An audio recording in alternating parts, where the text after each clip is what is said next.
Chez nous, les intérêts de la dette, c'est 55 milliards. Hein, c'est supérieur au budget de la défense qui n'est dit-on, que de 50.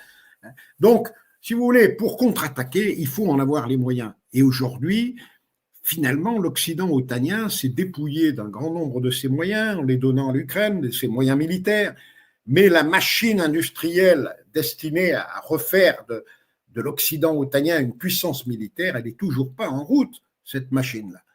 On a bien une loi de programmation, une belle loi de programmation militaire en France, mais c'est de la communication. Elle ne sera jamais, comme toutes les précédentes d'ailleurs, elle ne sera jamais appliquée pour des raisons très simples, c'est que on n'a pas les moyens de le faire. On a 180 milliards de déficit budgétaire.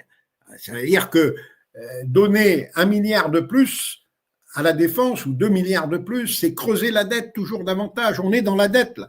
Hein? Moi, ça m'amuse toujours énormément de voir nos médias dire on va débloquer, l'État va débloquer de l'argent comme s'il y avait de l'argent dans des coffres, hein, et qu'on débloquerait cet argent pour donner.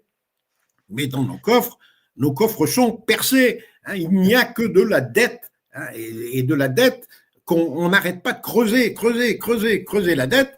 Et en ce moment, ce qui est ennuyeux, c'est que plus on creuse, plus les intérêts de la dette augmentent, hein, et atteignent des proportions qui mettent en péril l'avenir du pays tout entier.